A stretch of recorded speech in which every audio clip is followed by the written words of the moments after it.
오늘 설교에서 반복되는 두 단어는 생명과 육신입니다. 우리의 생명이, 우리의 삶이, 우리의 생활이 생기를 갖기 위해서 몸이 꼭 필요하지요. 그러나 2000년의 신학의 담론 속에서 몸과 육신은 마치 고아처럼 버려진 주제였습니다. 헬레니즘이 기독교에 영향을 주면서 몸과 영혼을 나누었고 영혼이 몸 위에 있다라고 하는 사고가 2000년 동안 우리 신앙의 사고를 지배했기 때문입니다. 저는 오늘 요한복음 말씀을 통해서 살아있음, 생명 있음에 대해 하나님의 은혜를 함께 나누려고 합니다. 요한복음 1장에서도 예수님을 나타내는 두 가지 상징적 단어가 있는데요. 하나는 생명이고 하나는 빛입니다. 오늘 주신 말씀의 은혜를 함께 나눔으로 더욱 생기 있고 정오의 햇살처럼 빛나는 여러분들이 되시기를 주님의 이름으로 축복합니다. 하버드 대학에는 다양한 종교를 배경으로 36명의 채플린이 있습니다. 2005년에 학교 당국에서 휴머니스트 채플린을 고용했습니다. 그레그 앱스타인이라고 하는 젊은 청년이 무신론자 그룹의 영적 지도자로 매일 예배와 비슷한 모임을 주재하고 있습니다. 그곳에 단지 신이 없을 뿐입니다. 더 나은 삶을 살고 더 많이 돕고 더 깊이 생각하라는 캐치프레이즈를 내세우며 제도적이고 형식적인 신앙, 삶과 괴리된 신앙을 떠난 사람들의 마음을 깊숙이 만져주고 있었습니다. 미국의 가장 큰 도시인 뉴욕 맨하탄에 이런 글이 붙었습니다. 100만 명의 뉴욕 시민들은 하나님 없어도 착하게 살고 있다. 25,000부를 대면서 독지가가 한 달 동안 지하철에 이 광고를 내었습니다. 참 아이러니한 것은 이 앱스타인이라고 하는 청년은 Good Without God이라고 하는 베스트셀러를 출판한 청년이고요. 하버드 디비니티 스쿨에서 신학을 전공한 청년이 휴머니스트 채플린이 되었습니다. 북미 유럽의 유수의 대학에서 이제 신이 없어도 선한 삶을 추구할 수 있고 착하고 아름답게 살 수 있다. 이런 젊은이들이 증가하고 있다는 것입니다. 이들의 특징은 제도적인 종교를 거부하고 형식적인 교리는 거부하지만 깊은 영성에 영향을 받고 신비한 경험도 마다하지 않는 청년들입니다. 특별히 미국 문화 속에서 이렇게 종교 무용론이 확실하게 인식된 것을 많은 학자들은 9.11 사태 이후라고 분석하고 있습니다.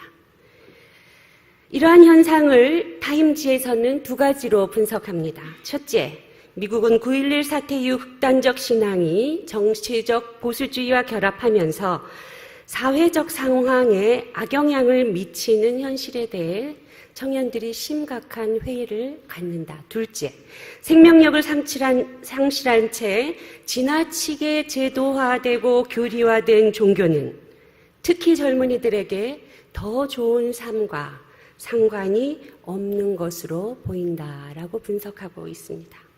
이제 교회를 떠난 젊은이들이 세상에서 흥청망청 살지 않습니다. 다양한 방식으로 영적인 것을 열망하고 신이 없어도 행복하고 선하게 살 수 있다고 말하고 있습니다. 이 말을 다시 생각하면 신앙을 가졌다 해서 선하게 살 수 있는 것도 아니고 신의 존재를 믿고 천국을 소망한다 하더라도 더 풍요롭거나 더 행복하게 산다는 증거가 아무데도 없다는 것입니다. 이러한 현상은 신앙이 교회의 울타리를 넘어 생활 세계에서 실패했다는 것입니다. 포스트 모던 사회를 넘어서 포스트 휴먼 사회에 AI 성직자가 이곳저곳에서 나타나고 있습니다. 더군다나 이러한 형식적 신앙은 청년들에게 더 좋은 삶을 제시하고 있지 못하다라고 하는 것입니다. 우리가 날마다 고백하고 우리가 날마다 읽는 말씀은 생활 세계에서 이렇게 무능하고 이렇게 무기력한 것일까요? 오늘 본문은 요한복음 1장 14절에서 요한복음 서문이라고 이야기할 수 있는 1절에서 18절까지의 가장 극적인 장면의 한 기절이 1장 14절입니다. 이 1장 14절은 기독교 진리의 가장 특수하고 가장 오묘한 신학적 의미를 가진 하나님이 인간이 되신 성육신 사건을 이야기해주고 있습니다. 특별히 14절은 1절 태초에 말씀이 계시니라 라고 하는 말씀과 대꾸를 이루고 있습니다. 1절이 하나님의 신성을 표현했다라고 한다면 14절은 하나님의 말씀 로고스의 인성을 이야기하고 있습니다. 인성과 신성을 지니신 그리스도의 본성을 이야기하는 기독론의 가장 중요한 말씀이 되고 그 당시 교회를 어지럽혔던 영주주의에 대한 이단적 논쟁을 종식시킨 말씀이기도 합니다. 다른 복음서와는 다르게 여러분 요한복음은 헬라 사상의 영향을 많이 받은 그래서 예수님의 신적인 측면을 잘 설명하고 있는 복음서 중에 하나입니다. 그럼에도 불구하고 요한복음을 자세히 살펴보면 피곤과 갈증을 느끼시는 예수님, 슬픔을 못 이기시고 눈물을 흘리시는 예수님, 심지어 분노하시는 예수님, 갈등하시는 예수님, 참으로 인간적인 모습이 그려져 있습니다. 오늘 본문을 헬라어로 직역을 하니까 이렇게 됩니다. 말씀이 육신이 되셨다. 그리고 그가 우리 안에 거처를 정하셨다. 그래서 우리는 그의 영광을 보게 되었다. 육신을 이야기한 것은 바울이 즐겨 쓰는 타락한 본성을 가리키는 것이 아니고 인간의 연약하고 덧없는 본성, 죽을 수밖에 없는 운명을 지닌 인간을 나타내기 위함입니다. 그런데 사랑하는 성도 여러분, 이렇게 중요한 14절 말씀에 소마라고 하는 몸이라고 하는 단어 대신에 플래시, 살케스라고 하는 단어를 사용하고 있는 것을 우리가 한번 깊이 생각해 봐야 됩니다.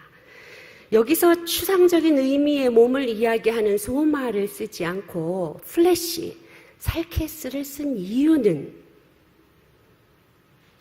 하나님이신 예수님은 슬프고 기쁘고 목마르고 배고프고 인간이 가지고 있는 모든 한계와 약함을 표현하고 있는 것입니다.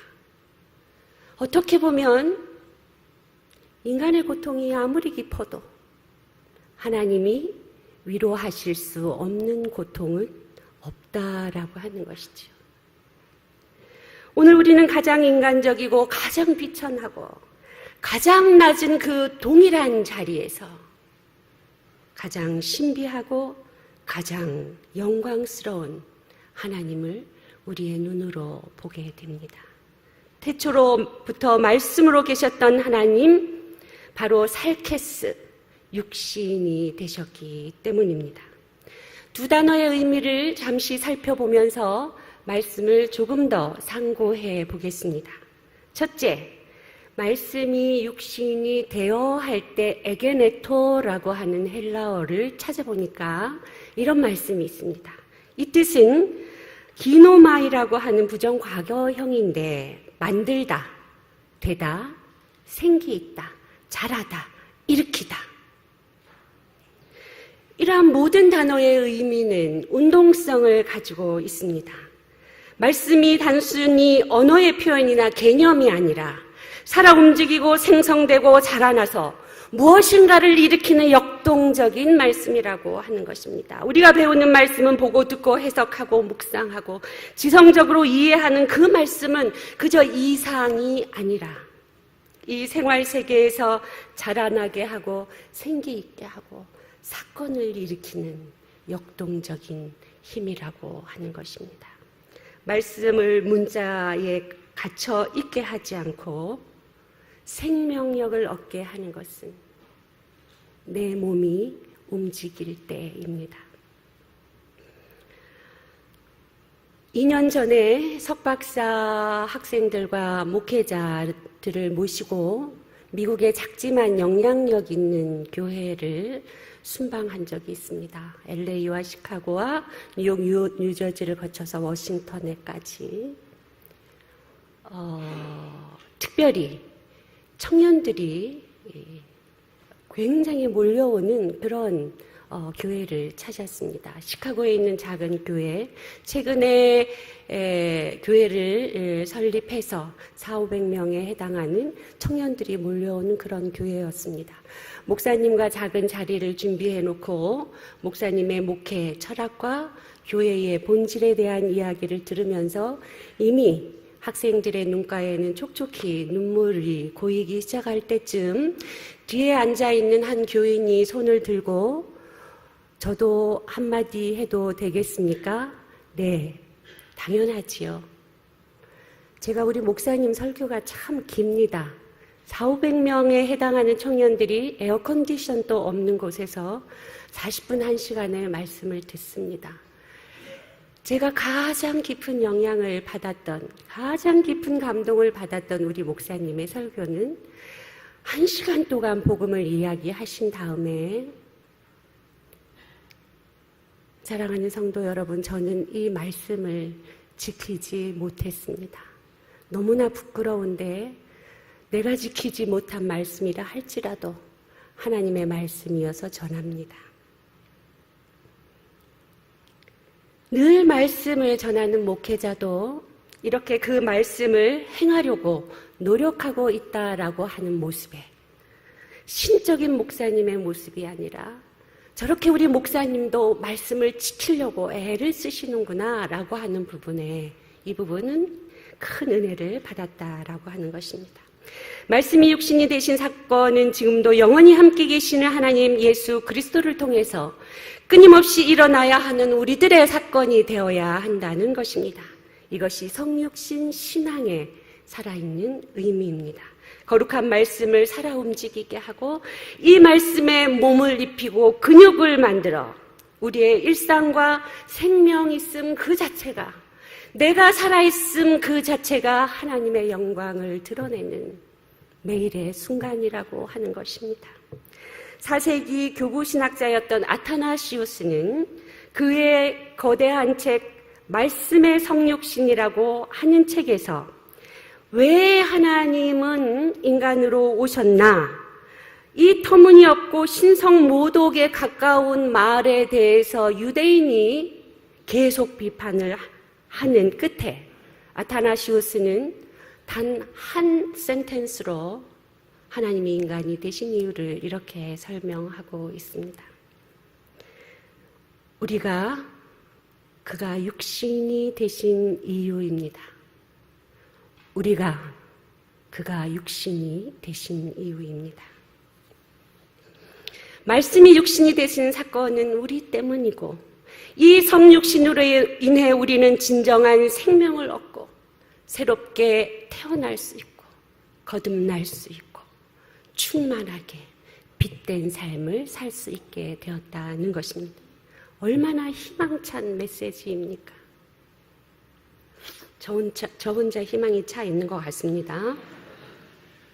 인간에 대한 하나님 사랑의 가장 지고한 표현입니다. 우리가 하나님이 인간으로 오셔야 했던 이유입니다.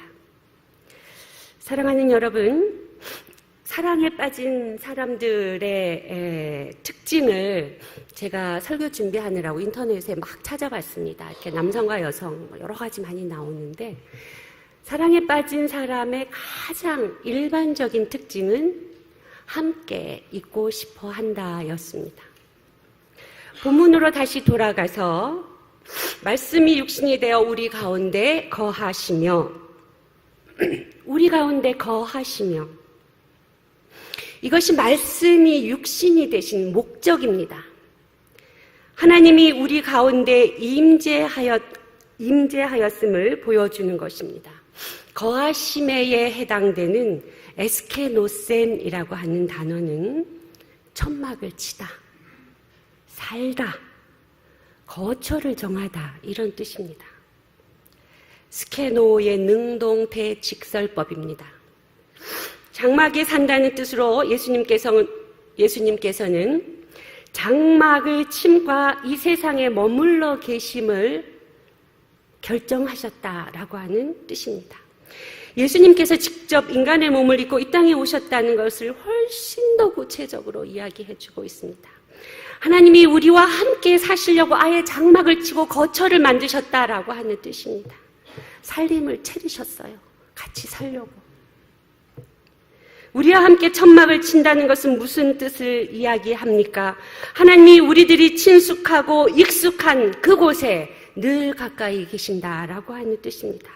하나님은 이렇게 우리의 일상생활과 상호 교통하시고 상호 교제하시고 상호 사랑하시기를 원하신다는 뜻입니다. 만약 사회 속에 교회가 거대한 성벽을 쌓고 궁전을 건설하는 경우에 당연히 상호 소통이 되지 않겠지요. 만약 교회가 내 뒷마당에 천막을 치고 있는 경우라면 하나님은 아마 내 욕실을 사용하시고 날마다 내 식탁에 자주 함께 먹으며 내 일상의 소소한 것들을 다 나누고자 하실 것입니다. 하나님이 인간이 되신 이유입니다. 우리의 일상의 소소한 삶들을 기쁨이든지 고통이든지 슬픔이든지 희망이든지 하나님은 함께 나누시기를 원하십니다. 하나님은 자신을 더 가까이 보이게 하기 위해서, 하나님은 주님을 우리와 함께 더 가까이 만나게 하기 위해서 그렇게 천막을 치고 살아가기로 결정하셨습니다. 이렇게 말씀이 육신이 되신 사건은 예언자 이사야의 말씀대로, 마태복음의 말씀대로 하나님이 우리와 함께 계시다, 임마누엘 하셨습니다. 우리의 삶의 순간순간이 몸으로 드리는 예배가 되어 생명력을 되찾을 때, 지금도 살아계셔서 역사하시고 움직이시는 그 하나님의 현존이 우리의 삶을 통해서 드러나고, 지금도 장막을 치시고 우리와 함께 하시는 그리스도의 통치가 온 세계에 증거할 수 있는 유일한 길임을 기억할 수 있기를 바랍니다. 주님과 우리의 사랑이 깊어지면 온몸으로 드러날 수밖에 없습니다. 기침과 사랑은 감출 수 없다 하지 않습니까? 우리의 입이 바다와 같이 찬양으로 가득하고, 우리의 입술이 하늘의 숨결로 가득하고, 우리의 눈은 어두운 세상을 밝게 하는 태양같이 빛나고, 우리의 손은 하나님 나라를 세상 가운데 아름답게 만들고, 우리의 발은 땅끝까지 사랑을 전하여도 하나님의 사랑을 다 표현할 수 없습니다. 오늘 하루도, 다음 한 주간도, 아니 일평생 여러분들의 삶이 그리스도 안에서 세상을 향해 두려움 없이 당당하게 빛된 삶을 살 수 있는 이유입니다. 그리스도가 우리 안에 계시기 때문입니다. 그리스도가 우리의 능력이기 때문입니다. 요한복음 15장 5절은 나는 포도나무여 너희는 가지니 그가 내 안에 내가 그 안에 거하면 사람이 많은 열매를 맺나니 나를 떠나서는 너희가 아무것도 할 수 없다. 함께 있음이 아니라 안에 있는 성육신 신학, 참으로 신비한 신앙, 초월의 신앙이 아닐 수 없습니다. 사랑하는 여러분, 세상은 더 이상 교회에 관심이 없습니다. 이제 세상은 입으로 전하는 진리에 감동하지 않습니다. 사람은 기독교 진리에 설득되기보다 감동받기를 원합니다. 그런데 사람이 사람을 감동하기가 쉬운 일이 아니지요. 감동은 말에서 나오는 것이 아니라 삶에서 묻어나기 때문입니다. 말씀이 육신을 입지 않고서는 선교가 불가능한 시대를 우리가 살아가고 있습니다. 열매 없는 신앙 열정은 오히려 비기독교인에게 무례함으로 비춰질 때가 많이 있습니다. 자기 변화 없이 말만 늘어놓는 신앙은 스스로 믿지 않는 사람 앞에서 내 믿음에 확신 없음을 드러내고 있는 상황이 될 때가 참 많이 있습니다. 올해는 3.1운동 100주년을 기념하는 해이지요. 일제 치하 1.5%의 기독교인이 국가의 위기 앞에서 현재 20%, 30%에 해당하는 그리스도인들보다 더 깊은 영향력을 주고 민족의 햇빛이 되었습니다. 개신교가 한국 종교 역사상 2015년 제1의 종교로 등극했습니다. 사랑하는 성도 여러분, 3.1운동 당시 검거자를 보니까 22%가 기독교인이었습니다. 저는 하나님 나라를 위해 고난받는 그리스도인이 많이 있으면, 저는 예수의 십자가의 길을 따르는 그리스도인들이 많이 늘어나면 이 땅에 희망이 있다고 생각을 합니다. 오늘 드리는 이 시간, 이 한 시간의 예배는, 오늘 내가 듣는 이 하늘의 말씀은 한 주간 여러분들의 생명력 있는 삶을 살게 하기 위함입니다. 이 몸은, 썩어 없어질 이 육신은, 우리가 살아가고 있는 생활 세계는 하나님의 거룩한 사건과 신비의 경험들이 일어나는 유일한 공간임을 기억하십시오. 결론적으로 우리는 그 어느 때보다도 성육신 하신 예수님의 삶을 온몸으로 따라가야 하는 제자들인 것입니다. 하나님의 영광을 위해 살아가려고 애쓰는 우리 몸을 통해서 가능합니다. 그 하나님을 보게 하는 것은 말씀이 썩어질 육신을 입었기 때문입니다. 사랑하는 성도 여러분, 말씀이 육신이 되는 여러분들의 사랑의 고백으로 이 세상이 타락하고 죄 많은 세상만이 아니라 하나님이 장막을 치시는 거룩한 장소로 변화되기를 주님의 이름으로 축복합니다. 때론 그 길이 십자가의 길이라 할지라도 주님께 드리는 사랑의 고백 하나만을 가슴에 간직한 채 그분이 기뻐하시는 삶으로 생기 있게 빛나는 한 주간이 되기를 간절히 부탁드립니다. 이제 말씀을 마음에 새기면서 잠시 묵상하도록 하겠습니다.